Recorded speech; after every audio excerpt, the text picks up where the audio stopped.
Baik, mudah-mudahan suara saya bisa dengar dengan jelas ya.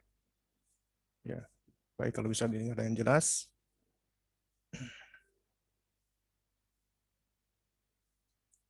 Bentar.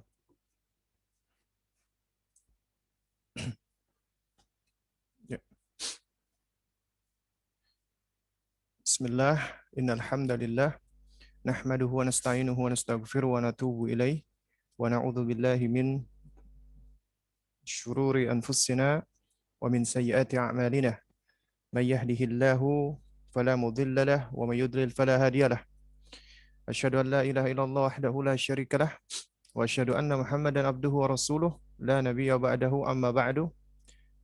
Fa inna asdaqal kalami kalamullah wa khairal hadi hadi Muhammadin sallallahu alaihi wa ala alihi wasallam wa syarrul umuri muhdatsatuha wa kullu muhdatsatin bid'ah wa kullu bid'atin dhalalah wa kullu dhalalatin finnar amma ba'du. Uh, Jamaah sekalian, para ayah, para bunda, khususnya wali murid dari Islamic Bulan Bintang Islamic School maksud saya. Alhamdulillah kita bersyukur kepada Allah Subhanahu wa taala yang mana di sore hari ini kita diperkenankan oleh Allah Azza wa Jalla untuk dapat bersua ya di kajian Dwi Pekanan kita, alhamdulillah ya. Uh, Yaitu membahas ya risalah atau kutayyib yang telah kami terjemahkan ya yang berjudul Ma la yasa'u ya atfal al-muslimin jahluhu.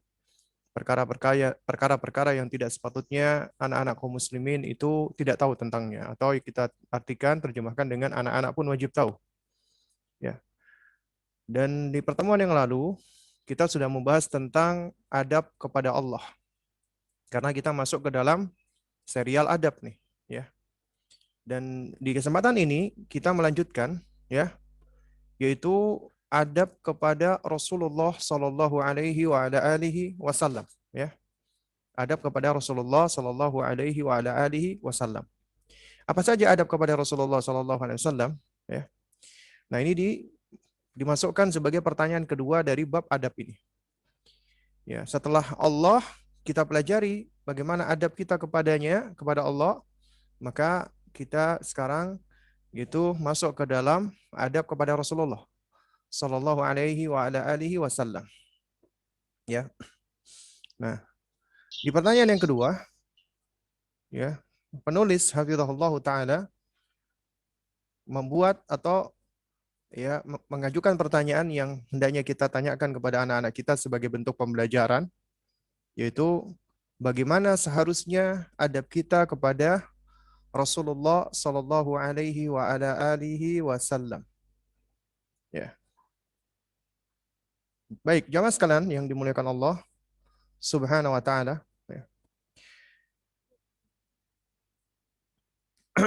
Mempelajari tentang adab kita kepada baginda Nabi yang mulia alaihi salatu wassalam, ini adalah termasuk bagian dari kita mempelajari tentang konsekuensi syahadat Muhammad Rasulullah sallallahu alaihi wasallam ya. Ini bagian dari konsekuensi ya syahadat Muhammad Rasulullah sallallahu alaihi wasallam. Karena ketika seseorang itu mengucapkan asyhadu anna Muhammad abduhu wa rasuluh, maka ya di situ harus ada konsekuensinya dan harus paham maknanya ya. Artinya kita harus memahami apa makna dari konsekuensi ya syahadat tersebut. Dan ini juga bagian dari adab kita kepada Allah dan Rasul-Nya ya. Makanya adab paling tinggi yang harus kita pelajari dan yang juga kita ajarkan kepada anak-anak kita adalah adab kepada Allah dan Rasul-Nya. Dan secara umum, adab itu terbagi menjadi 3 bagian. Ya, itu secara umum. Adab terbagi menjadi 3 bagian. Ya. Yang pertama adalah adab qalbi, adab yang bersifat ya hati. Dan ini adalah adab yang paling tinggi karena ya itu berangkat dari hati. Sementara qalbu atau hati itu adalah raja dari anggota tubuh. Nah, siapa yang hatinya itu beradab, apalagi beradab kepada Allah dan beradab kepada Rasulullah, maka niscaya anggota tubuhnya, lisannya, jawarih, organ tubuhnya juga akan beradab kepada Allah dan Rasulnya. Karena itulah pendidikan adab dimulai dari hati dengan cara tahbib, menumbuhkan cinta kasih, menumbuhkan mahabbah al-hub agar anak senang ya sebelum kita ajarkan mereka adab atau etika yang lainnya. Jadi diawali dengan al-hub, tahbib ya. Kemudian baru adab yang bagian adab yang kedua adalah ya adab qauli, adab secara perkataan atau ucapan. Nah, sementara ucapan atau perkataan itu sebenarnya merupakan ya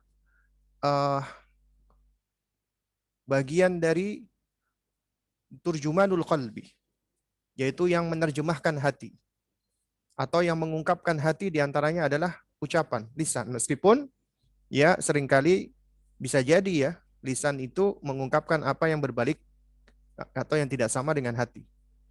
Ya, ini lisannya orang-orang munafikin. Nah, karena itu makanya kita harus mengajarkan kepada anak konsepsi ya bahwa ya hati dan ucapan itu harus sinkron, harus sama. Ya. Adab qauli. Tadi adab sifat qalbi, sekarang adab qauli. Sifatnya ucapan. Baru kemudian yang ketiga adalah adab yang sifatnya amali, ya. Adab amali, perbuatan. Nah, jadi ada etika-etika atau adab yang itu diwujudkan, diejawantahkan di dalam perbuatan amal kita, anggota tubuh kita. Dan ini secara umum ya, adab kepada Allah, adab kepada Rasulullah, adab kepada orang tua dan seterusnya.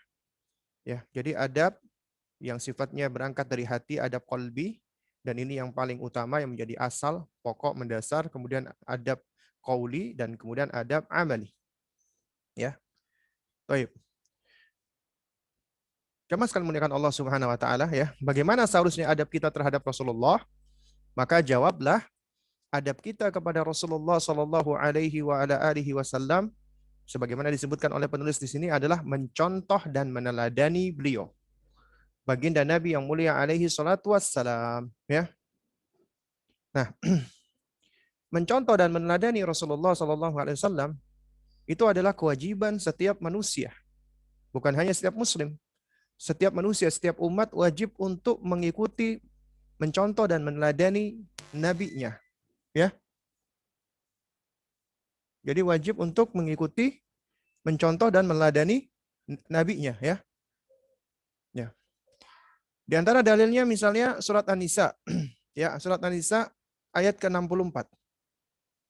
Allah Subhanahu wa taala berfirman, "Wa ma arsalna min rasulin illa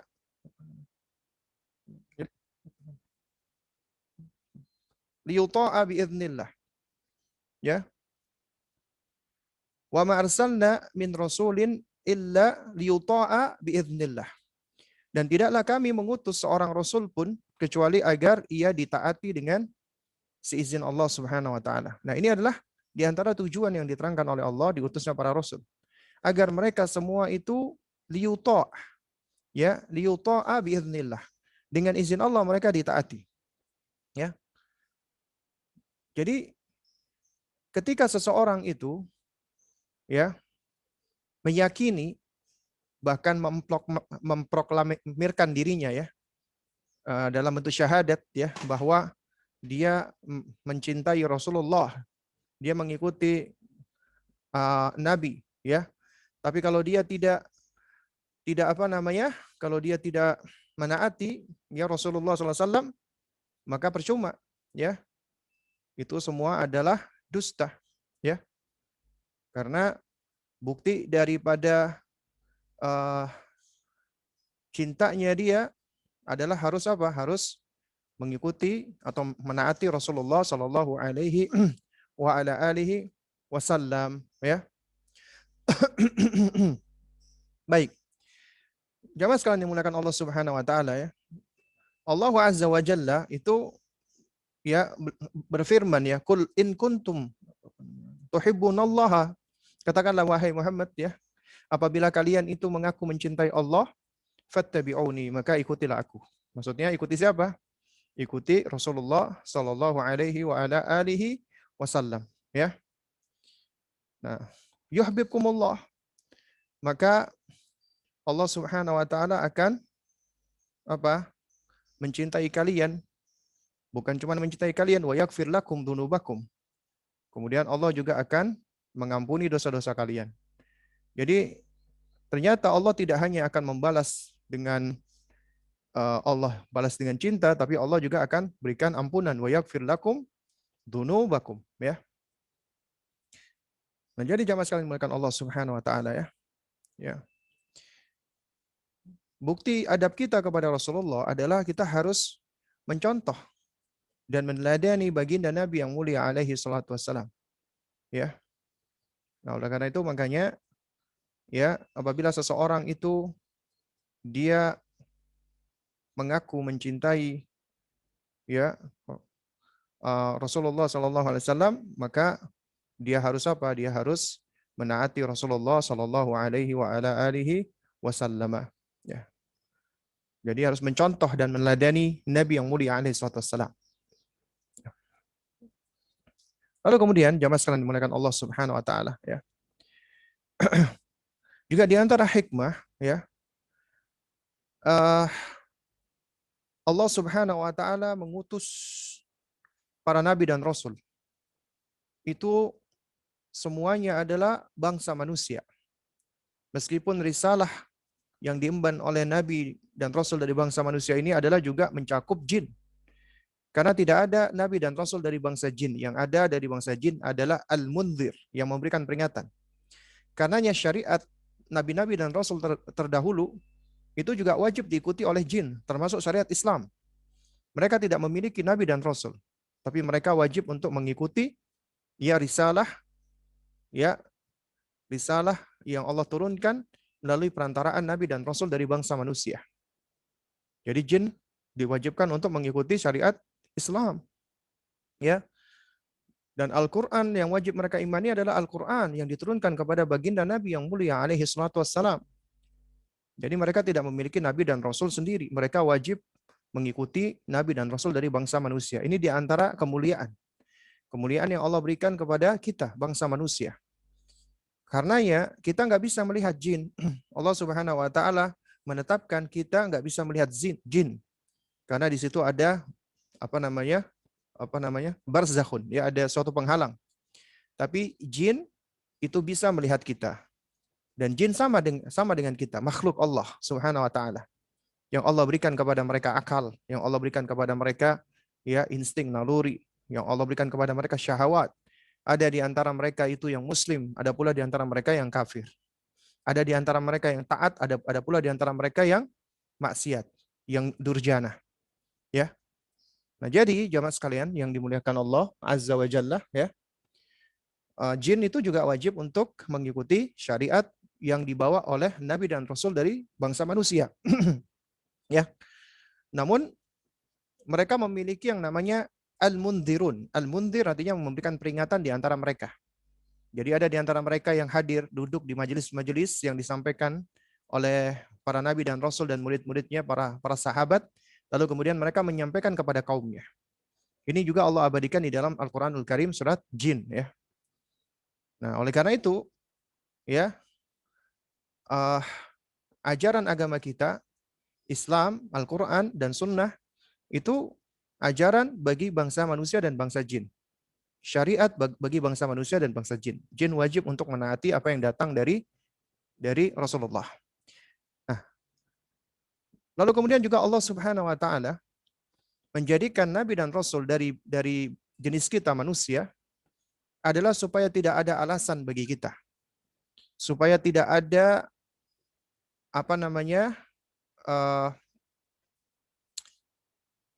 argumentasi dari kita di hadapan Allah Subhanahu wa taala di hari kiamat kelak. Ketika Allah akan menghisap kita, kemudian kita berargumentasi dengan Allah. Lantaran Allah tidak mengutus nabi dan rasul yaitu dari jenis kita manusia. Misalnya Allah ya mengutus nabi dan rasul dari bangsa malaikat misalnya.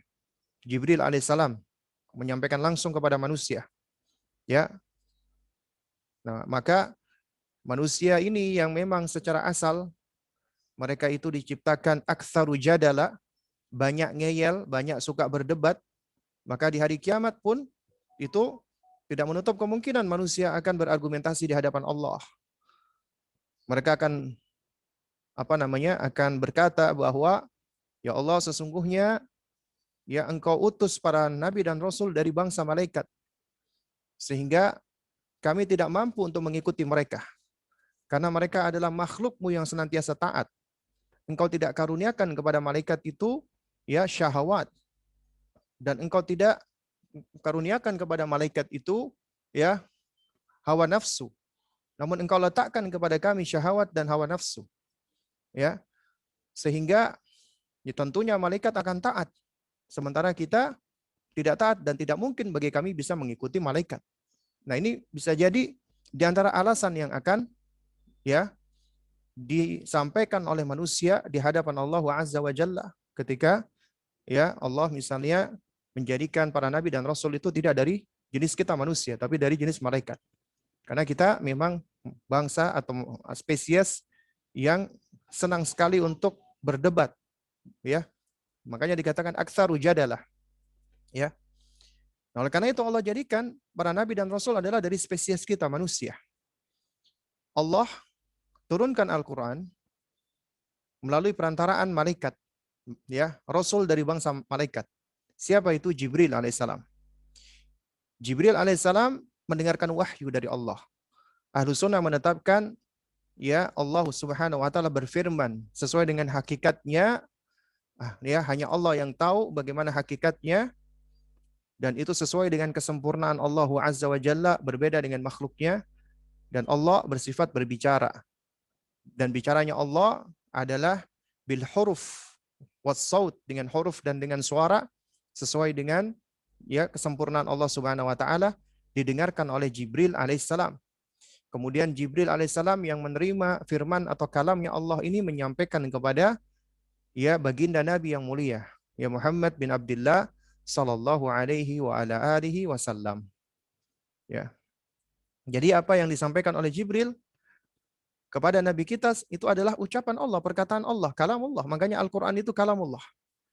Nggak boleh kita katakan Al-Quran itu adalah makhluk ciptaan Allah. Allah menciptakan Al-Quran. Itu tidak diperbolehkan. Ini termasuk akidahnya orang-orang yang menyimpang, akidahnya Mu'tazilah yang sesat. Ya, karena apabila seseorang meyakini Al-Quran itu makhluk, berarti dia telah jatuh kepada berbagai macam bentuk penyimpangan-penyimpangan. Dia menolak Allah Subhanahu wa taala berfirman. Dan kemudian dia dengan mengatakan Al-Quran itu makhluk, berarti konsekuensinya Al-Quran ini pun ya juga akan bisa diubah-ubah atau bahkan bisa didistorsi atau tidak sempurna. Kenapa? Karena bukan ucapan Allah, bukan firman Allah. Karena itu adalah makhluk. Nah, oleh karena itu makanya Al-Quran itu adalah kalamullah, firman Allah Azza wa Jalla, yang Allah turunkan melalui perantaran Jibril kepada Nabi kita Muhammad sallallahu alaihi wasallam, yang kemudian diucapkan Jibril alaihissalam dan didengarkan oleh Rasulullah sallallahu alaihi wasallam. Iqra, bacalah wahai Muhammad. Nabi mengatakan ya dengan ketakutan ya bahwasanya ana lastu biqari'in, aku enggak bisa membaca. Kemudian diulangi lagi oleh Jibril, Iqra ya Muhammad. Diulangi lagi oleh Rasulullah, aku enggak bisa baca. Karena Nabi memang ya Allah pilih di antara bangsa ummiyin, bangsa ummi yang memang tidak bisa membaca dan menulis sesuai dengan hikmah. Hikmahnya adalah apa? Agar tidak ada tuduhan atau akan akan membantah tuduhan-tuduhan dari orang-orang kafir, termasuk orientalis, bahwa ajarannya Nabi Muhammad termasuk Al-Quran ini adalah ajaran yang mengcopy paste atau menduplikasi dari agama-agama sebelumnya. Ya, karena apa? Karena Nabi nggak bisa membaca dan menulis. Kalau seandainya Nabi itu bisa membaca dan menulis, ahli, pakar, maka ya ini akan menjadi jalan bagi orang-orang tersebut untuk menuduh Nabi itu mengcopy paste. Beliau akan mempelajari kitab-kitab manuskrip dari agama-agama sebelumnya. Kemudian akhirnya beliau ambil sendiri. Tapi tidak. Nabi SAW itu beliau nggak bisa membaca dan menulis. Dan pertemuan beliau dengan ahlul kitab saat itu sangat minim sekali, sangat sedikit sekali. Sehingga suatu hal yang mustahil, beliau dapat mengambil atau mencari tahu tentang semua ajaran-ajaran yang mana ajaran-ajaran tersebut ada di dalam kitab-kitab mereka ahlul kitab terdahulu. Ya. Jadi ini menunjukkan bahwa apa yang disampaikan oleh Rasulullah SAW itu tidak lain dan tidak bukan adalah wahyu dari Allah Azza wa Jalla. Betapa Nabi SAW itu bisa menceritakan tentang orang-orang atau sosok-sosok atau kisah-kisah para nabi dan rasul ya yang dahulu, yang mana itu sebagian besar ada di dalam kitab-kitab mereka. Ya. Nah, jadi dari sini jamaah sekalian menggunakan Allah Subhanahu wa taala, kita bisa melihat bahwa agama kita, agama Islam ini adalah agama yang sempurna, agama yang terjaga ya keautentikannya. Al-Qur'an adalah kalamullah. Allah juga menjaga Al-Qur'anul Karim. Dan juga Allah utus Nabi kita Muhammad bin Abdullah SAW tidak lain dan tidak bukan adalah agar bisa menjadi teladan dan contoh bagi kita. Allah Maha Rahmah, Allah Maha Pengasih, Allah Maha Penyayang kepada hambanya. Di antara perhatian Allah, ya, ketika Allah telah menciptakan kita, Allah nggak biarkan kita begitu saja. Allah berikan kita panduan-panduan agar kita bisa selamat di dunia ini. Di dunia ini kita berada di dalam ujian. Nah, di tengah ujian ini, Allah tidak biarkan kita. Allah berikan kita panduan-panduan agar kita bisa selamat mengarungi ujian yang ada di muka bumi ini. Di antaranya Allah Subhanahu wa taala ya tentukan adanya delegasi-delegasi Allah dari bangsa manusia, dari spesies manusia yang akan membimbing umat manusia kepada jalan Allah, menuju kepada kebaikan, menuju kepada Allah Azza wa Jalla, menuju kepada kampung halamannya. Kampung halaman manusia adalah surga, di mana Allah menciptakan bapak kita Nabi Adam alaihissalam itu di dalamnya. Kemudian memang Allah Subhanahu wa taala uji bapak dan ibu kita ya Nabi Adam alaihissalam dan ibunda Hawa alaihissalam. Kemudian sesuai dengan hikmah Allah Azza wa Jalla ya akhirnya ya bapak kita jatuh kepada kesalahan karena memang manusia al-insan mahalul khata' wa nisyan. Kemudian segera Nabi Adam alaihissalam itu kembali bertobat kepada Allah. Lalu kemudian Allah Subhanahu wa taala berikan hukuman kepada bapak kita dan ibunda Hawa, lalu diturunkan oleh Allah di bumi ini sehingga bumi ini menjadi tempat ujian bagi anak keturunan Adam dan Hawa alaihi wassalam. Tinggal bagaimana sekarang manusia yang berada di atasnya ya memilih. Karena sejatinya kita semua ketika dilahirkan berada di atas muka bumi ini sebagaimana kata Al-Hafidz Ibnu Qayyim rahimahullahu taala adalah musafirin. Kita semua adalah musafir ya. Makanya Nabi mengatakan ya kun fid dunya ka'annaka gharibun aw 'abirus sabil. Jadilah engkau di dunia ini seperti ya musafir atau orang yang sedang melancong, orang yang sedang melakukan perjalanan ya. Dan Al-Hafidz Ibnu Qayyim rahimahullah taala mengatakan bahwasanya ya al-insan ya atau an-nasu mundu khuliqu ya la ya la yazaluna ya musafirina atau kama qala ya bahwasanya manusia itu semenjak mereka diciptakan atau bahkan semenjak mereka dilahirkan status mereka itu tidak lepas dari yang namanya musafir. Mereka itu adalah seorang musafir. Ya. Dan tujuan perjalanan mereka itu hanya ada dua. Imma ilal jannah au imma ilan nar. Ya, entah itu ke surga atau entah itu ke neraka, ya. Itu destinasinya. Jadi musafir di muka bumi ini cuma ada dua destinasinya, mau menuju ke surga atau mau menuju ke neraka, ya. Dan Allah Subhanahu wa taala sudah berikan pedoman-pedoman bagi mereka yang ingin kembali ke kampung halamannya surga. Adapun mereka-mereka yang lalai ataupun mereka-mereka yang sombong, yang angkuh, yang congkak, yang nggak tahu terima kasih, ya, atau yang nggak mau berusaha untuk mencari jalan-jalan kebenaran, akhirnya mereka mengalami disorientasi, akhirnya mereka pun tersesat di dunia ini. Nggak tahu untuk apa mereka hidup. Nggak tahu tujuan mereka eksis di muka bumi ini. Akhirnya mereka hidup nggak ubahnya seperti hewan, ya. Bahwasanya mereka hidup menganggap bahwasanya hanya untuk bersenang-senang, hanya untuk makan, hidup untuk makan. Ya, jadi mereka menjadikan hidup mereka adalah untuk dunia ini. Adapun kita kaum muslimin, alhamdulillah Allah berikan kita hidayah.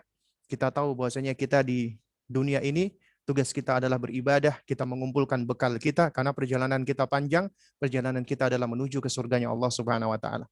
Dan satu-satunya tempat kita untuk bisa mengumpulkan perbekalan itu hanya di dunia ini. Hanya di dunia ini. Karena ini adalah hari kita beramal. Besok adalah hari kita dihisab. Dan ketika Allah Subhanahu wa taala telah mengambil nikmat hidup dari kita, sementara hidup itu adalah nikmat, ya Allah angkat, Allah tarik nikmat hidup, kemudian Allah wafatkan kita, maka sudah tidak ada lagi amalan.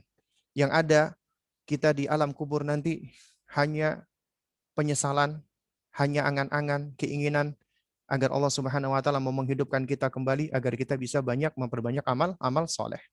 Dan yang bermanfaat kala itu adalah amal-amal yang kita tinggalkan, ya, entah itu sedekah jariyah atau anak-anak soleh yang telah kita didik, ya, atau ilmu-ilmu bermanfaat yang telah kita ajarkan. Nah, itu adalah 3 hal yang akan bisa memberikan manfaat bagi seseorang ketika dia telah wafat. Jadi sudah tidak ada lagi amalan, sudah berhenti amalnya, ya, dan dia hanya tinggal menunggu hisab dari Allah Subhanahu wa taala. Dia hanya tinggal menunggu dibangkitkan oleh Allah Azza wa Jalla. Ya. Jadi jemaah sekalian dimuliakan Allah, betapa rahmahnya Allah Subhanahu wa taala. Allah tidak hanya memberikan kita pedoman dalam bentuk kitabnya Al-Qur'anul Karim, tapi Allah juga berikan kita adanya pembimbing-pembimbing dari spesies kita manusia, yaitu para nabi dan rasul. Di antaranya adalah nabi kita Rasulullah sallallahu alaihi wa ala alihi wasallam. Jamaah sekalian dimuliakan Allah Subhanahu wa taala. Ya. Pernah ya, suatu ketika ada salah seorang ulama salaf. Ya. Dia adalah orang yang zuhud. Lalu kemudian ada seorang musafir yang yang bermalam, beristirahat di rumah beliau.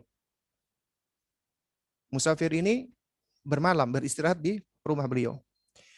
Kemudian musafir ini melihat bahwasanya di rumahnya itu tidak ada apa-apanya. Semuanya kosong. Nggak punya perabotan ini, nggak punya perabotan itu.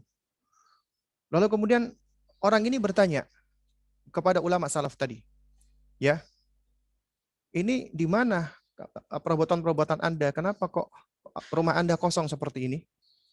Kemudian apa jawaban ulama salaf ini? Ya, beliau bertanya balik, ya. Lantas kamu sendiri, mana perabotan-perabotanmu? Kemudian orang ini berkata, ya saya nggak bawa perabotan, karena saya sedang safar. Saya musafir. Seorang musafir tidak membawa perabotan. Kemudian dijawab oleh beliau, kondisiku pun juga sama dengan Anda. Saya juga sejatinya adalah seorang musafir. Ya. Nah, jadi dari kisah ini kita tahu ya betapa para ulama salaf ya, mereka sangat benar-benar memperhatikan ya tentang urusan akhiratnya. Ya, mereka adalah orang-orang yang zuhud ya. Mereka tahu bahwasanya ketika mereka meninggal dunia mereka tidak akan membawa ya segala bentuk perabotan-perabotan yang ada itu. Baik. Jamaah sekalian yang dimuliakan Allah Subhanahu wa taala. Oleh karena itu makanya Allah Subhanahu wa taala itu menjadikan nabi dan rasul adalah sebagai teladan, sebagai contoh. Ya. Ya. Makanya Allah Azza wa Jalla memuji beliau, laqad kana lakum fi Rasulillahi uswatun hasanah. Pujian Allah mengatakan laqad kana lakum, sungguh telah ada ya bagi kalian, yaitu fi Rasulillah, di dalam diri Rasulullah, uswah hasanah, contoh yang baik. Di dalam ayat ini Allah mengatakan fi Rasulillah, di dalam diri Rasulullah. Artinya Rasulullah itu ya adalah keteladanan di dalam segala hal. Karena Allah tidak mengatakan laqad kana lakum fi akhlaqi Rasulillah atau fi adabi Rasulillah atau ya fi syai'in min Rasulillah. Ya, Allah tidak menyebutkan sungguh telah ada pada diri Rasulullah itu, maksudnya pada akhlaknya kah, atau pada akidahnya kah, atau pada manhajnya kah, atau pada apanya, tidak. Tapi Allah menyebutkan fi Rasulillah, di dalam sosok Rasulullah. Artinya keteladanan itu ada di dalam diri Rasulullah. Uswah hasanah itu ada di dalam diri Rasulullah. Jadi Rasulullah itu secara entitas manusia, semuanya adalah teladan. Teladan dalam hal perkataannya. Teladan dalam hal perbuatannya. Teladan dalam hal takrir atau persetujuannya. Teladan dalam hal ya sifat-sifatnya, baik itu sifat akhlak, perangai, dan teladan dalam hal sifat-sifat penciptaannya, yaitu dalam hal penampilannya. Itu teladan. Ya. Dan Nabi SAW itu secara zatnya juga makhluk yang Allah berkahi. Beda dengan yang lainnya. Secara zatnya, secara tubuhnya, itu Allah berkahi. Makanya para sahabat, mereka bertabaruk dengan Rasulullah. Ngalap berkah kepada Rasulullah. Yaitu dengan rambutnya, bahkan dengan keringatnya, bahkan dengan air ludahnya Rasulullah. Karena beliau manusia yang berkah. Dan ini hanya dimiliki oleh Rasulullah, tidak dimiliki oleh yang lainnya. Oleh karena itu, nggak boleh bagi kita mencari berkah kepada manusia-manusia lain selain Rasulullah SAW. Dan Rasulullah sudah wafat. Karena itu makanya tidak ada lagi kita mencari berkah kepada ya orang-orang lain, manusia-manusia lain. Meskipun itu dikatakan mereka adalah keturunan Rasulullah. Karena Rasulullah ketika wafat, meninggal dunia, nggak ada itu yang ngalap berkah kepada Abu Bakar, Umar. Padahal kita sepakat Abu Bakar dan Umar adalah manusia yang paling baik ya setelah para nabi dan rasul. Nggak ada yang ngalap berkah dengan beliau. Nggak ada pula yang ngalap berkah kepada ya Ali, Uthman, atau sahabat-sahabat Nabi yang lainnya. Juga nggak ada yang ngalap berkah kepada Hasan dan Husain, kecuali mereka orang-orang yang ya jatuh kepada al-bid'ah, yaitu kebid'ahan-kebid'ahan, termasuk kebid'ahan i'tiqadiyah, ya, dalam hal bid'ah keyakinan. Ya. Baik. Lalu kemudian kata Syekh yang kedua, ya, adab kita kepada Rasulullah SAW adalah menaati beliau. Ya, mencontoh tadi yang nomor satu, yang kedua adalah kita menaati beliau. Artinya menaati semua apa yang Rasulullah SAW perintahkan. Ya. Nah, jadi Allah Subhanahu wa taala itu kan memberikan perintah dan larangan, ya. Allah Subhanahu wa taala memberikan perintah dan larangan. Nah, di antaranya Allah memberikan perintah dan larangan melalui perantaraan Rasulullah sallallahu alaihi wasallam. Allah memberikan perintah dan larangan di dalam Al-Qur'an dan juga Allah memberikan perintah dan larangan melalui lisannya Rasulullah. Karena itu wajib untuk kita menaati Rasulullah sallallahu alaihi wasallam. Karena semua apa yang Allah dan Rasulnya perintahkan pasti mengandung kebaikan. Dan apa yang Allah dan Rasulnya larang pasti mengandung keburukan. Nah, karena itu wajib bagi kita menaati Nabi SAW di dalam perintah-perintahnya. Dan yang ketiga, meninggalkan maksiat ya kepada beliau, atau menjauhi ya larangan-larangan yang beliau larang. Menjauhi ya semua apa yang beliau larang. Ya. Sebagaimana di dalam firman Allah Subhanahu wa taala, ya, Allah mengatakan wama ya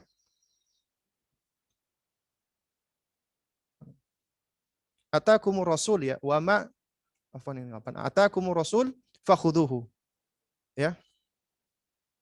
Ya.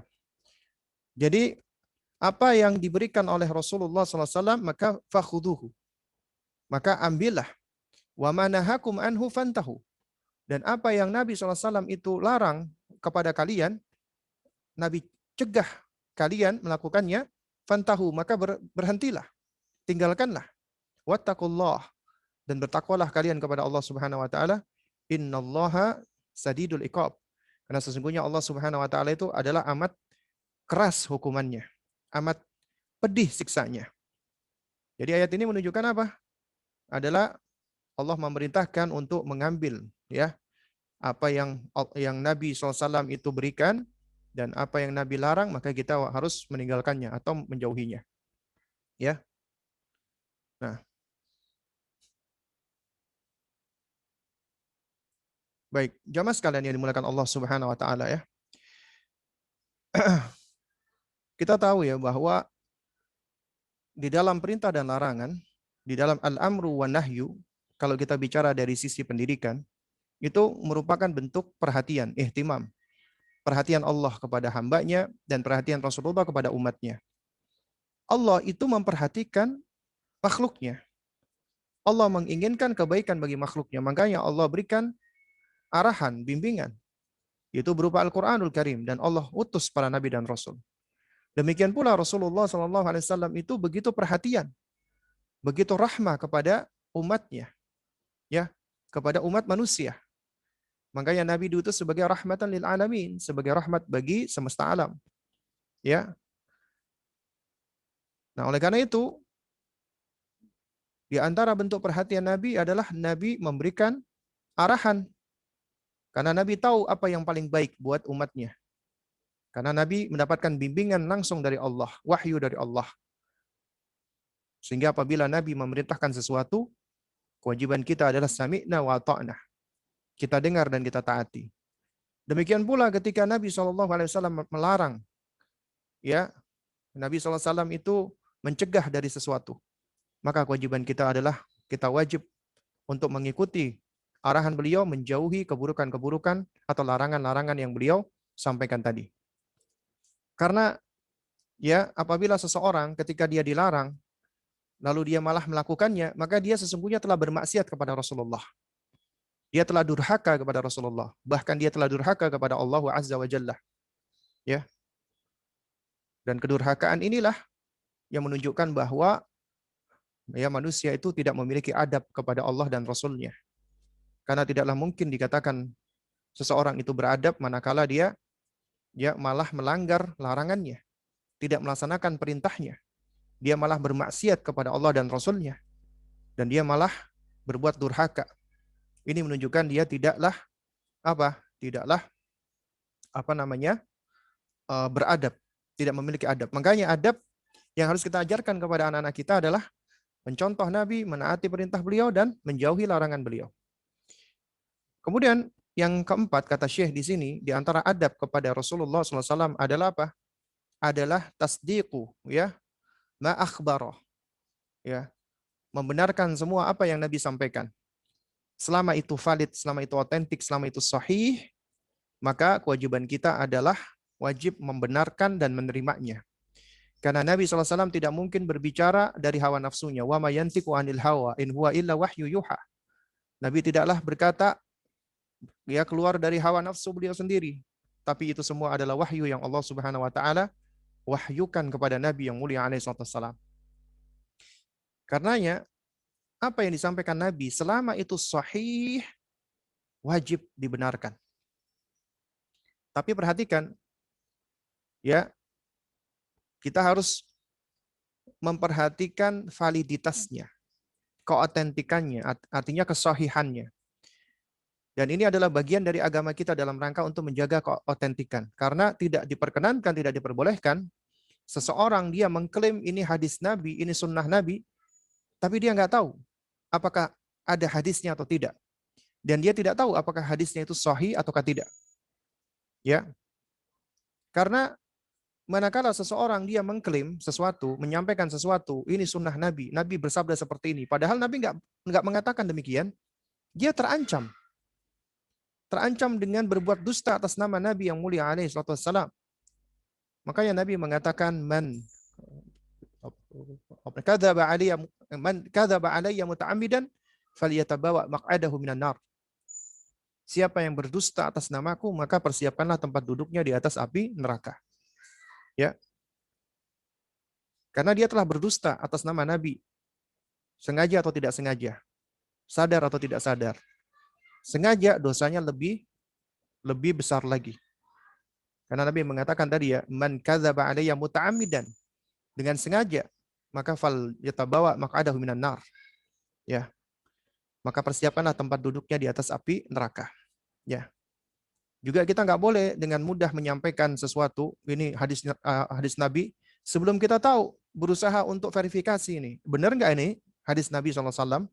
Karena betapa banyak ya, hoax ya, berita-berita yang tidak sahih, ya, itu yang disandarkan kepada Nabi. Padahal itu bukan hadis Nabi, nggak ada riwayatnya dari Rasulullah. Berarti kita telah menyebarkan kedustaan atas Nabi. Dan kedustaan itu apabila disebarkan oleh orang lain dan dipercaya oleh orang lain, berarti kita telah menebarkan keburukan jariah, yang mana kita bisa ya mendapatkan dosa yang selalu mengalir selama keburukan-keburukan itu terus disampaikan. Kedustaan-kedustaan itu terus disampaikan. Makanya para pemalsu hadis yang suka membuat-buat hadis palsu, Meskipun tujuannya baik, karena tujuan baik tidak menghalalkan segala cara, maka mereka di antara manusia yang paling bangkrut nantinya. Kenapa? Karena mereka telah memanen dosa-dosa lantaran pemalsuan hadis mereka. Ya. Dan para pemalsu hadis itu banyak, ya. Dan mereka memiliki tujuan yang bermacam-macam. Di antara tujuan mereka adalah yang paling sering adalah karena apa? Karena tujuan-tujuan nifak sebenarnya, yaitu kebencian mereka terhadap Islam. Sehingga ada di antara mereka yang pura-pura masuk Islam, kemudian membuat ajaran-ajaran ya yang menyimpang dengan membuat hadis-hadis palsu. Atau juga ada orang membuat hadis palsu karena fanatisme. Entah itu fanatisme terhadap orang, fanatisme terhadap kabilah, fanatisme terhadap madhab, atau fanatisme terhadap yang lainnya. Ya, kenapa? Karena mereka memiliki ta'assub. Ya. Akhirnya mereka membuat hadis-hadis palsu. Nah, oleh karena itu, ketika kita hendak membenarkan hadis Nabi, maka harus kita pastikan valid enggak, sahih enggak. Kalau itu memang benar valid, sahih, misalnya hadis Bukhari dan Muslim, hadisnya sahih, maka wajib kita benarkan. Meskipun isinya, ya maknanya seakan-akan tidak masuk akal, seakan-akan. Ya, kenapa? Karena akal kita nggak mampu menjangkaunya. Sebab tidak mungkin hadis Nabi yang sahih itu adalah menyelisihi akal yang sehat. Yang ada adalah mungkin akal kita yang belum mampu menjangkaunya. Ya. Dan karena itu nggak boleh kita ya menolak hadis yang sahih dengan alasan karena tidak sesuai dengan rasio atau akal atau logika kita. Ini adalah ya kesesatannya mereka, orang-orang aklaniyah, orang-orang yang lebih mendahulukan akal mereka. Dan mereka itu menetapkan ya hadis ini diterima atau tidak dari apa? Dari akal mereka. Oh, ini nggak masuk akal, berarti ini nggak sahih. Oh, ini masuk akal, berarti ini sahih. Akalnya siapa sekarang? Karena akalnya manusia itu berbeda-beda, ya. Makanya akal nggak bisa dijadikan standar. Akal tidak bisa dijadikan standar karena tingkatan akal manusia itu berbeda-beda. Karenanya akal harus tunduk kepada wahyu, ya. Tunduk kepada wahyu. Selama itu datang dari Al-Qur'an dan datang dari hadis Nabi yang sahih, kita tunduk. Akal kita tundukkan. Karena ketundukan akal kita kepada wahyu itulah yang akan menyelamatkan kita. Jamaah sekalian yang dimuliakan Allah Subhanahu wa taala. Kita tahu nih, kenapa para ulama ketika menerangkannya bahwa yang namanya keimanan, al-iman, ya termasuk mahabbatullah dan seterusnya, itu letaknya diletakkan di dalam qalbu, di dalam hati. Ya. Qalbu di sini memang ada dua makna ya, makna secara maknawi dan makna secara hissi.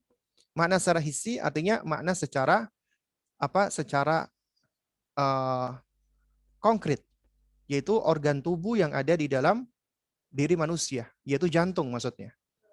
Ya, dan itu adalah organ yang merupakan uh, apa namanya? Yang menjadikan manusia itu sebenarnya hidup atau tidak itu diantaranya adalah organ jantung. Ini hati secara atau kolbu secara hissi. Kemudian ada kolbu maknanya secara maknawi. Ya, secara abstrak. Hanya Allah yang tahu hakikatnya. Seperti akal ya. Juga kita nggak tahu ini akal itu seperti apa hakikatnya. Tapi kita meyakini kita punya akal. Demikian pula hati, kolbu. Ada makna secara maknawi. Ya, makna secara maknawi tentang kolbu. Nah, kolbu yang secara maknawi inilah tempatnya keimanan. Ya, tempat bersemayamnya keimanan. Dan tempat bersemayamnya ibadah-ibadah hati kayak mahabbatullah, muraqabatullah dan seterusnya. Ya. Nah, kenapa kok diletakkan di dalam hati? Kenapa kok tidak diletakkan di dalam akal? Ya. Nah, ini ya jemaah sekalian, bahwasanya seringkali akal manusia itu menjadi ujian bagi manusia. Ya. Karena akal manusia terbatas. Sementara akal manusia itu ya saking terbatasnya tidak mampu menjangkau segala hal, ya, sehingga ketika ada hal-hal yang tidak mampu dijangkau itu menjadi ujian bagi manusia tersebut, ujian untuk membenarkan atau tidak. Kenapa? Karena akalnya nggak bisa menjangkaunya. Di antara yang tidak bisa dijangkau oleh akal adalah perkara gaib, ya, perkara-perkara gaib. Makanya perkara gaib itu ditetapkan tidak dengan akal, tapi dengan keimanan, ya. Jadi ini penting. Perkara gaib tidak ditetapkan dengan akal, tapi ditetapkan dengan keimanan. Ya, karena keimanan itu dibangun di atas dasar ilmu. Dan ilmu itu tentunya adalah yang berasal dari Allah, sumbernya dari Allah, terutama adalah Al-Quran dan juga sunnah Nabi yang mulia alaihi wassalam. Sehingga akal kita harus tunduk dengan hal tersebut. Ya, harus tunduk dengan Al-Quran dan harus tunduk dengan sunnah Nabi yang mulia alaihi wassalam. Agar akal kita menjadi akal yang cemerlang, akal yang terang, akal yang sehat. Karena akal kita diberikan nutrisi ilmu, ilmu dari Quran dan sunnah. Karena apabila akal kita ini jauh dari ilmu, dari Quran dan sunnah, akal kita ini akan menjadi akal yang liar. Ya, saking liarnya, itu akan menyebabkan manusia itu menjadi penuh dengan kebingungan, confused, disorientasi. Karena dia nggak mampu untuk memahami segala sesuatu ini. Karena tidak semuanya bisa dipahami oleh manusia. Dia hanya mampu memahami sesuatu yang memang bisa dia indra. Sesuatu yang tidak bisa dia indra, dia akan tidak bisa memahaminya. Sementara akal kita itu adalah terbatas. Karena itulah ya, akal harus kita tundukkan dengan wahyu. Dari sini apa yang disampaikan oleh Rasulullah wajib kita benarkan, asalkan itu sahih. Meskipun itu seakan-akan tidak bisa masuk akal kita, karena akal kita terbatas. Ya, kita perhatikan ya, dahulu orang-orang orientalis termasuk orang-orang Aqlaniyah, ya para pengikut ajaran Mu'tazilah modern yang lebih mengagungkan akal, mereka itu menolak hadis Nabi, contohnya tentang masalah ya hadis lalat. Nabi SAW ketika mengatakan ya, idza waqa'adz dzubab, ya apabila jatuh lalat ya di salah satu tempat minuman kalian, maka doronglah lalatnya, kemudian buang, kemudian minum. Nah, menurut mereka ini menjijikkan.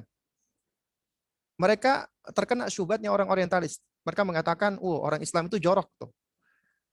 Nah, akhirnya orang-orang Aqlaniyah ini dari kaum muslimin ya yang katanya beragama dengan logika rasio bermaksud membela Islam. Oh, enggak. Islam enggak seperti itu. Ini riwayatnya adalah riwayat yang kita tolak. Riwayat yang tidak sahih, padahal hadisnya sahih. Ya. Mereka menolak karena tidak masuk akal. Akhirnya beberapa tahun kemudian ketika pengetahuan semakin maju, Allah singkap hikmahnya. Ya, dengan berbagai macam penelitian-penelitian ilmiah secara sains. Nah, di antaranya itu ya ada murid-muridnya doktor Saleh As-Saleh. Ya, dokter Saleh As-Saleh rahimahullahu taala. Beliau adalah salah seorang muridnya Syekh Utsaimin yang beliau sempat tinggal di Amerika, dakwah di sana. Beliau punya Islamic Center. Beliau punya beberapa murid di Saudi, ya itu mahasiswa mikrobiologi. Kemudian atas arahan Syekh Dr. Saleh As-Saleh melakukan penelitian. Penelitian mereka simpel sebenarnya. Mereka meneliti minuman, ya ini ada air ya. Satu air yang tidak diapa-apakan. Nah, air yang tidak diapa-apakan ini adalah ya otomatis itu sebagai parameternya. Kemudian ada satu air yang dicelupkan lalat kemudian dibiarkan. Yang satu ada air ya yang dicelupkan lalat kemudian lalatnya ditenggelamkan kemudian lalatnya dibuang. Ya. Nah, kemudian airnya di sampling ya, diuji di sampling, kemudian diuji biakan pertumbuhan mikrobanya di dalam sebuah cawan petri atau petri dish ya. Jadi intinya itu dites, diuji biakan bakterinya di media agar. Nah, singkatnya setelah diteliti ya, ternyata air yang tidak ada lalatnya ini juga tumbuh bakteri. Ya. Kemudian yang kedua, di air yang dicelupkan atau yang kejatuhan lalat itu diuji juga akhirnya juga tumbuh bakteri patogen. Ya, tumbuh bakteri patogen, bakteri yang dapat menyebabkan manusia itu menjadi mules-mules lah seperti itu ya. Nah, kemudian di yang ketiga, ya awalnya tumbuh bakteri patogen, kemudian setelah itu tumbuh semacam galur. Ada putih ya. Ketika diteliti itu adalah semacam jamur atau fungi. Dan jamur ini membunuh bakteri patogen tadi. Artinya setelah diteliti, ya itu tersibak hikmah ketika Nabi mengatakan bahwasanya, ya Nabi menjelaskan hikmahnya, yaitu di salah satu sayap lalat itu ada penyakit dan di salah satunya ada obat. Jadi memang ternyata benar. Lalat ini binatang paling jorok. Jorok luar biasa. Tapi lalat itu sendiri memiliki mekanisme pertahanan yang luar biasa. Dia nggak sakit dia. Dia nggak diserang oleh bakteri-bakteri patogen tersebut. Berarti dia punya mekanisme. Nah, di antaranya juga mekanisme yang dimiliki oleh lalat adalah ya, itu ada mikroorganisme lain yang menekan pertumbuhan mikroorganisme yang itu ya apabila kena kepada manusia malah menjadi penyakit. Nah, ini menunjukkan betapa luar biasanya agama kita. Dan ini apa namanya? Tersibak. Dulu sebagian kaum muslimin ya di tahun 1920-an gitu ya. Itu sebagian kaum muslimin yang terpengaruh dengan orientalisme dan juga dengan aklaniyah menolak hadis ini. Ya. Adapun kita kaum muslimin, kita tahu nggak tahu hikmahnya, kewajiban kita adalah sami'na wa ta'na. Kita benarkan semua apa yang datang dari Rasulullah SAW. Kemudian yang kelima kata Syekh adalah ya di antara bentuk adab kita kepada Nabi SAW adalah kita tidak beribadah kecuali dengan tuntunannya. Artinya kita tidak berbuat bid'ah dengan menambah-nambahi sunnah beliau. Ya, karena agama kita sudah sempurna. Nabi sudah menyampaikan amanat untuk menyampaikan risalah. Karena itu kita mencukupkan dengan apa yang disampaikan oleh Rasulullah Shallallahu Alaihi Wasallam. Ya, karena Nabi sudah menyampaikan semua risalah dari Allah. Semua yang dapat menghantarkan hamba ke surganya Allah dan menjauhkan hamba dari neraka itu sudah diterangkan oleh Rasulullah. Ya, oleh karena itu kewajiban kita cukup hanya ittiba, mutaba'ah. Kewajiban kita hanya mencontoh Nabi SAW, apalagi dalam hal ibadah. Ibadah itu sifatnya adalah tauqifiyah. Tidak boleh kita amalkan, nggak boleh kita lakukan kecuali apabila ada dalilnya. Makanya dikatakan oleh para ulama, al-aslu fil ibadah at-tauqif atau haram. Hukum asal di dalam ibadah itu kita stop, berhenti. Atau terlarang sampai kita tahu dalilnya dulu. Anda nggak boleh sholat nih sampai Anda tahu nih bagaimana caranya sholat. Ya, karena ibadah itu adalah ismun jami'un likulli ma yuhibbuhullah wa yardha minal aqwal wal af'al dhahira wa batinah. Ya, itu adalah ya suatu sebutan yang mencakup semua apa yang Allah ridhoi, Allah cintai, baik ucapan, perkataan yang zahir atau yang batin. Artinya, ketika Anda sholat, ya, sholat Anda ini adalah sesuatu yang diridhoi dan dicintai Allah. Tapi kita nggak bisa tahu bagaimana sifat sholat yang diridhoi dan dicintai Allah, melainkan kita mengikuti arahan, tuntunan dari manusia yang paling tahu tentang apa yang Allah ridhoi dan apa yang Allah cintai. Dan manusia ini paling diridhoi dan dicintai Allah, yaitu Rasulullah. Sehingga kita wajib untuk hanya ittiba, mengikuti Rasulullah. Dan tidak ada di muka bumi ini, siapapun dia, manusia, yang boleh wajib untuk kita ikuti, ya, yang boleh bahkan wajib ya untuk kita teladani, kecuali hanya Rasulullah SAW. Adapun selain Rasulullah tidak wajib untuk diikuti. Ya. Tapi kita hanya mengikuti Rasulullah. Tapi ketika Rasulullah memerintahkan kita untuk mengikuti sahabat-sahabatnya, jalannya para sahabat, kita menaati Rasulullah. Dan kita mengikuti jalannya para sahabat. Dan seterusnya. Jadi keteladanan mutlak itu hanya ada pada Rasulullah. Sehingga tidak layak bagi kita untuk berbuat-buat sesuatu yang kita ada-adakan. Ya, termasuk bid'ah. Ya. Kalau sekiranya amal-amal yang kita lakukan, ya bid'ah yang kita lakukan ini baik, ya. Pertanyaannya adalah, ya, apakah Rasulullah SAW tidak tahu kalau bid'ah itu baik? Maksudnya yang kita lakukan ini baik, ya. Contoh misalnya begini. Contoh misalnya. Ya, ada seseorang dia melakukan sebuah bid'ah, ya. Nah, kita tanya ke orang ini, Bu, Pak, yang Bapak Ibu lakukan itu baik nggak? Oh, baik. Baik menurut siapa? Ya menurut kami, ya. Oh, baik ya Pak, Bu. Iya, baik menurut kami. Oke. Jadi baik menurut Bapak dan Ibu. Kemudian pertanyaan yang berikutnya, kedua, ya. Menurut Bapak dan Ibu, perbuatan yang Bapak Ibu lakukan ini itu baik pula tidak menurut Rasulullah SAW? Oh ya jelas baik dong. Oh baik ya, iya baik. Bisa nggak tunjukkan buktinya? Karena kalau seandainya perbuatan yang Bapak Ibu lakukan itu baik, pasti dilakukan oleh Rasulullah. Pasti. Dan sahabatnya pasti juga akan mengamalkan. Nah, sementara kita beragama, kita harus lihat nih, Ya contohnya, teladannya, buktinya, dalilnya ada nggak? Nah kalau itu baik, di mana saya bisa dapatkan Rasulullah dan para sahabatnya mengamalkannya? Oh enggak, Rasulullah sama sahabat memang tidak mengamalkan hal tersebut. Nah kalau Rasulullah dan sahabatnya tidak mengamalkan hal tersebut, ya kenapa kok Anda bisa mengatakan perbuatan itu baik? Atas dasar apa Anda mengatakan perbuatan itu baik?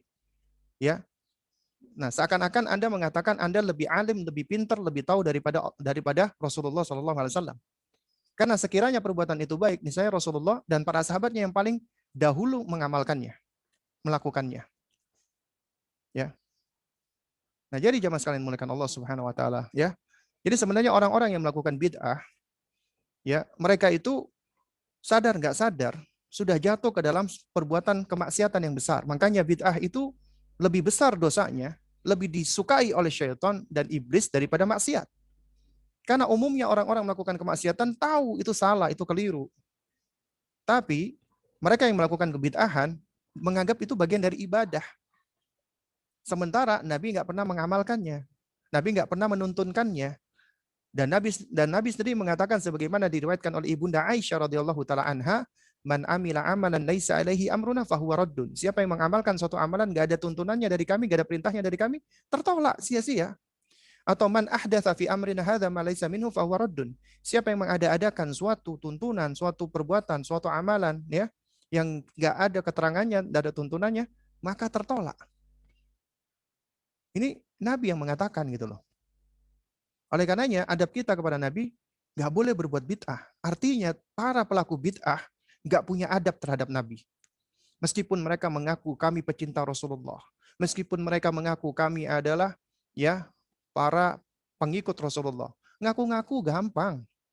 Kita semua bisa cuma ngaku-ngaku, tapi pengakuan tanpa ada bukti itu cuma ngaku-ngaku doang gitu loh. Makanya dikatakan apa namanya? Ya orang yang ngaku-ngaku ya, yang tidak menunjukkan bukti, itu cuma ngaku-ngaku aja gitu loh. Ya. Terus kemudian yang keenam kata Syekh adalah mencintai beliau melebihi daripada kecintaan kepada diri sendiri atau siapapun, termasuk orang tua. Jadi wajib untuk kita mencintai Nabi melebihi dari kecintaan kepada kita sendiri ataupun kepada orang tua kita. Ya. Dan akan sulit bagi seseorang mencintai Rasulullah manakala dia tidak mengenal Rasulullah, tidak mempelajari sejarahnya, tidak mempelajari sunnahnya, tidak mempelajari kehidupan beliau. Akan sangat sulit. Oleh karena itu makanya agar kita bisa mencintai Nabi, kita harus mempelajari sejarah beliau. Kita harus mempelajari hadis-hadis dan sunnah-sunnah beliau. Karena dari itulah yang akan semakin menguatkan kecintaan kita kepada Nabi yang mulia alaihi salatu wassalam. Kemudian juga memuliakan dan membela beliau serta membela sunnah beliau. Kita wajib memuliakan beliau. Di antaranya ketika nama beliau disebut, kita bersolawat. Juga di antaranya adalah kita tidak memanggil beliau dengan nama panggilan seperti kita langsung dipanggil ya Muhammad ini begini, enggak. Kita harus menyebutkan Rasulullah, Nabiullah atau Nabi Muhammad, ya. Tidak layak bagi kita menyebut beliau langsung dengan namanya. Bahkan Allah Subhanahu wa taala saja tidak memanggil Nabi dengan namanya, tapi Nabi menyebut ya ayyuhan nabi. Ya ayyuhan nabi. Enggak disebutkan oleh Allah ya Muhammad, tidak. Ya. Dan membela beliau. Ketika ada yang menghina beliau, mencemooh beliau, kita wajib marah. Orang menghina kita nggak perlu marah. Ya, orang mencemooh kita, menjelek-jelekkan kita nggak perlu marah. Kenapa? Karena diri kita tidak didefinisikan oleh cemoohan orang. Tapi ketika orang mencemooh, menjelekkan Allah, ketika orang mencemooh, menjelekkan Rasulullah, kita wajib marah. Wajib membela Rasulullah SAW. Makanya ketika Rasulullah diinjak-injak, kita wajib menunjukkan kemarahan kita. Tentunya dengan cara-cara yang sesuai dengan syariat, bukan dengan cara kita malah membuat kerusakan-kerusakan, tidak. Kita wajib melakukan pengingkaran-pengingkaran semampu kita. Bisa dengan lisan, misalnya kita sampaikan ketika kita lagi ceramah, lagi khutbah, lagi berada di tengah keluarga kita, kita sampaikan bahwasanya yang dilakukan oleh para penghina Rasulullah ini adalah suatu hal yang buruk dan jelek, ya. Ataupun juga dengan tulisan-tulisan, ya. Nah, di antara cara kita membela Rasulullah yang paling utama adalah mengikuti sunnah Nabi, menghidupkan sunnah Nabi, ya. Itu di antara cara kita membela Rasulullah SAW. Dan ini adalah adab kita kepada Nabi yang mulia alaihi salatu wassalam. Ya, baik. Jadi para ayah dan bunda sekalian mulakan Allah ya. Ini ada 7 sebenarnya yang disebutkan adab kepada Rasulullah. Namun sebenarnya juga masih banyak ya adab-adab kita terhadap Rasulullah.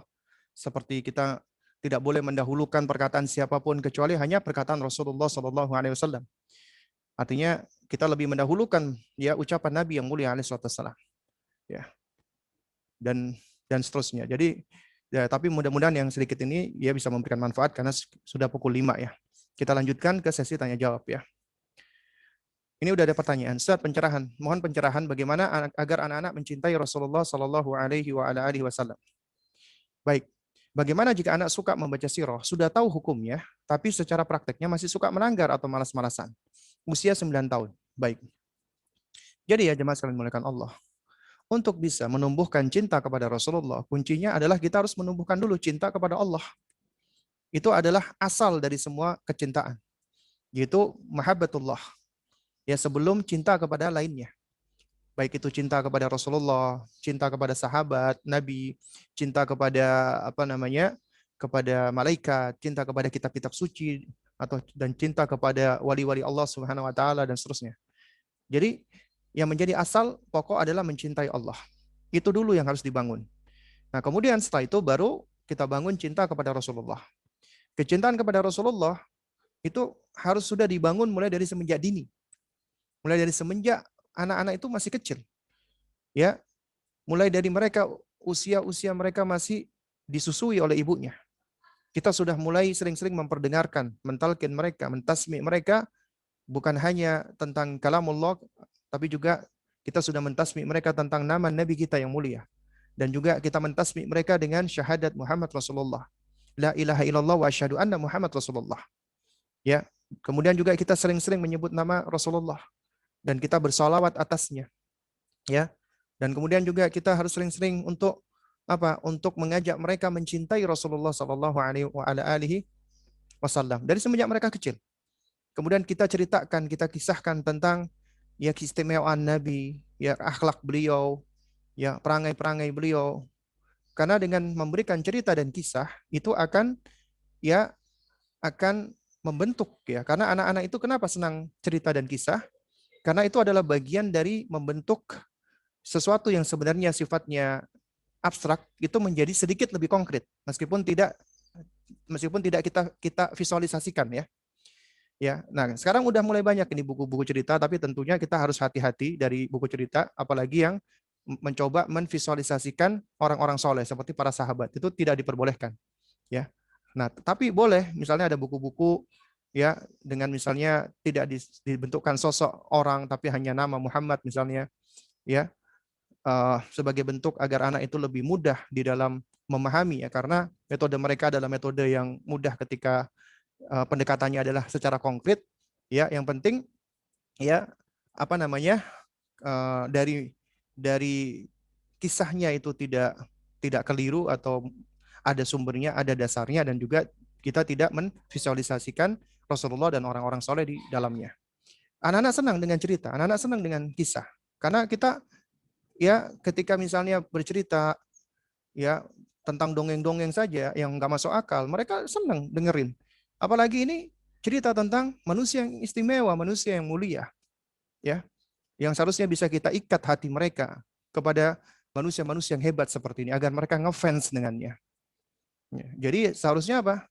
Ya seharusnya kita ikat mereka dari semenjak dini dengan mengisahkan, menceritakan.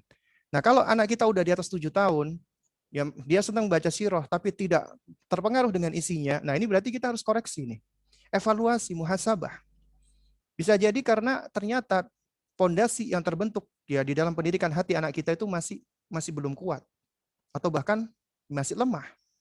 Sehingga dia belum terbentuk mahabbatullahnya, belum terbangun mahabbatullahnya, apalagi juga belum terbangun mahabbatur Rasul. Ya. Jadi yang harus dilihat adalah apa? Kita introspeksi diri nih, kita evaluasi gitu loh. Apalagi sudah 9 tahun ya.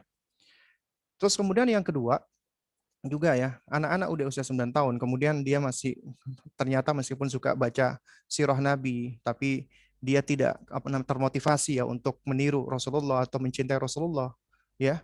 Nah, ini bisa jadi juga apa? Ada mungkin ya unsur ketika kita mendidik anak kita itu ya kita didik mereka dengan cara yang kurang hikmah.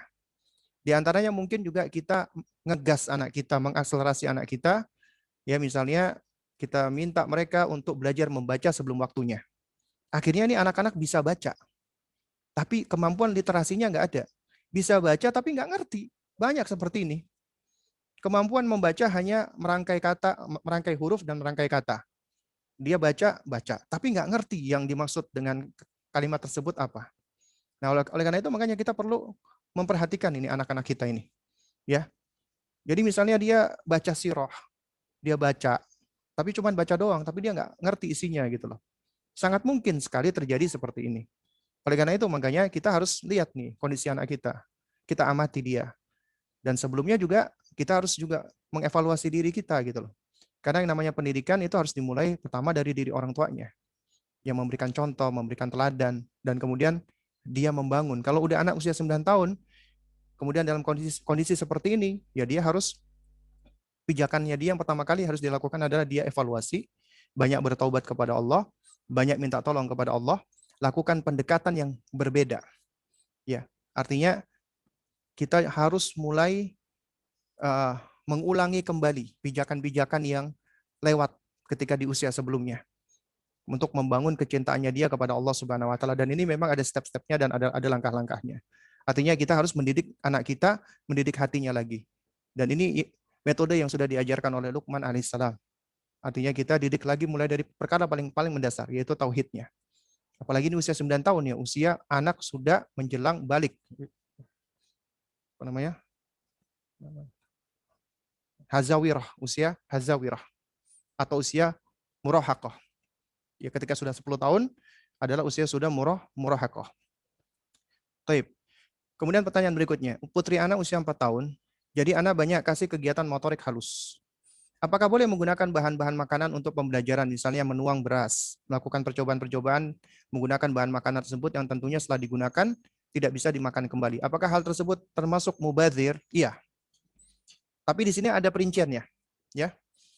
Memang kita dapati ya fatwanya para ulama-ulama kita bahwa mempergunakan makanan sebagai permainan buat anak-anak, ya, kemudian nanti makanan itu akan dibuang-buang, itu ya setidaknya jatuh kepada dua kesalahan. Pertama adalah ihanah. Ihanah artinya menghinakan makanan, padahal banyak orang-orang yang kesulitan makan. Yang kedua adalah israf atau tabdzir, membuang-buang makanan. Ya, oleh karena itu makanya kalau misalnya ada selain makanan yang bisa kita ajarkan, kita stimulasi, kita gunakan selain makanan. Ini poin pertama. Kemudian poin yang kedua, ya. Kalau kita kesulitan, kenapa? Karena ini anak-anak misalnya kita ingin melatih, di sisi lain juga harus menjaga higienitas, menjaga keselamatan. Dan mau nggak mau ya kita harus mencari permainan-permainan yang food grade. Sementara mungkin permainan yang food grade itu juga mahal. Nah, dalam hal ini yang perlu kita perhatikan ya adalah ya dari sisi makanan tersebut ya, itu kita cari makanan-makanan yang sudah kehilangan nilainya, nilai jual dan nilai fungsinya. Contoh misalnya tepung. Tepung untuk misalnya bikin Play-Doh. Maka kita cari tepung-tepung yang sudah kadaluarsa. Tepung-tepung yang sudah tidak memiliki nilai jual lagi. Yang kita tahu ya ternyata tepung yang sudah kadaluarsa atau tepung-tepung yang sudah kehilangan nilai jual ya memang nggak ada orang yang mau beli, nggak ada orang yang mau makan. Jadi dia sudah kehilangan fungsinya. Nah, sehingga bisa kita gunakan. Ya tepung-tepung seperti ini adalah kita gunakan untuk misalnya untuk bikin Play-Doh. Ya. Atau misalnya kita gunakan makanan kayak beras tadi. Nah, selama beras itu masih bisa dipakai lagi, masih bisa dicuci kan, masih bisa dicuci, maka kita jangan buang. Kita tetap pakai. Atau setidaknya beras tadi ya setelah kita bersihkan, kita berikan untuk makanan ayam atau untuk makanan bebek atau untuk makanan ikan. Nah, ini berarti ya insya Allah kita tidak melakukan tabdzir di situ. Ya. Nah, jadi intinya cari makanan-makanan yang sudah kehilangan nilainya, nilai jualnya, nilai fungsinya, atau pun seandainya kita pakai, itu gunakan dalam jumlah yang sedikit dan itu bisa kita kita pergunakan kembali, baik oleh kita sebagai makanan atau juga untuk yang lainnya. Misalnya kita kasih ke hewan, seperti itu. Juga sama seperti mainan air misalnya, ya. Juga kita ini juga banyak loh melakukan tabdzir ya, buang-buang air misalnya. Nah, padahal air-air itu bisa bisa kita pakai ya untuk misalnya kita menyiram siramin air asalkan airnya tidak terkontaminasi ya dengan dengan cat misalnya ya. Kalau yang udah terkontaminasi dengan cat ya mau nggak mau ya memang harus dibuang gitu loh. Ya. Toyib. Kemudian pertanyaan berikutnya, apakah boleh Anda memakan makanan yang dibagikan dalam acara Maulid Nabi atau acara ulang tahun? Baik. Yang perlu kita pahami bersama ya, secara asal makanan-makanan yang berasal dari acara-acara kemaksiatan atau acara-acara kebid'ahan atau bahkan acara-acara kekufuran, apabila makanan itu secara asal ya, zatnya itu halal ya, maka itu boleh dimakan. Sebenarnya boleh dimakan ya. Meskipun ada khilaf di antara para ulama tentang makanan-makanan yang dijadikan misalnya sebagai sesajen kayak buah-buahan. Sebagian ulama menfatwakan adalah tidak dimakan. Ya, tapi secara asal makanan itu halal, jadi boleh dimakan. Nah, kemudian yang kedua, itu juga harus dilihat dari sisi maslahat madarat. Dalam artian begini, kalau seandainya kita ini mengingkari maulid misalnya, tapi kemudian ketika dikasih makan, kita malah makan, itu menimbulkan fitnah. Ini orang sok-sokan aja. Nggak mau maulid, nggak mau maulidan, katanya maulid bid'ah, tapi kalau dikasih makanan, dimakan. Nah, akhirnya itu menimbulkan fitnah itu. Ya, dalam hal ini ya maka lebih baik kita menolaknya. Pak, maaf Pak, ya kami tidak ikutan acara maulid, mungkin bisa dikasih buat yang lainnya. Nah, ini jauh lebih baik gitu loh. Ya. Nah, tapi kalau misalnya kita dikasih, kemudian kalau nggak dimakan itu rusak ataupun busuk, ya, maka hendaknya kita memakan makanan tersebut, ya, ya, kita memakan makanan tersebut, ya. Lalu kemudian kalau itu adalah makanan-makanan misalnya dari perayaan kematian, ini juga ada perincian-perinciannya lagi, ya. Sebagian ulama ya itu memperbolehkan apabila itu tidak tidak ada dagingnya, ya. Nah, sebagian ulama memperbolehkan mau ada dagingnya atau enggak dengan alasan karena ya itu adalah sembelihan kaum muslimin. Kecuali apabila diduga kuat sembelihan itu adalah dalam rangka untuk mayit misalnya, bukan bukan untuk Allah, tapi untuk mayit. Nah, tapi kita tahu ya, orang-orang tanah air ketika menyembelih itu tujuannya adalah apa? Ini disedekahkan untuk mayit gitu loh. Jadi bukan menyembelih untuk mayitnya bukan, tapi disedekahkan untuk mayit. Sehingga ketika orang tersebut menyembelih hewan tersebut, misalnya kambing, dia tetap mengucapkan bismillah dan kemudian disedekahkan untuk sang mayit, maka ini hukumnya halal. Yang haram adalah ketika seseorang menyembelih bukan untuk Allah, tapi sebagai bentuk penyembelihan untuk sang mayit. Nah, ini yang haram. Berarti daging tersebut adalah daging sembelihan yang tidak halal, ya. Nah, sebagian ulama itu makanya memperinci kalau ada daging kita lebih baik tidak memakannya. Dikhawatirkan karena ada unsur tadi. Jangan-jangan orang tersebut menyembelihnya adalah bukan karena Allah. Nah, itu yang dikhawatirkan. Sebagian ulama lagi mengatakan boleh, silakan. Silakan dimakan, mau itu mau ada dagingnya atau tidak. Dan sebagian ulama lagi itu berpendapat tidak boleh dimakan. Mau daging kayak, mau sayur, mau buah tidak dimakan. Ya. Karena ini adalah makanan-makanan yang di apa namanya? Dipersiapkan untuk sang mayit.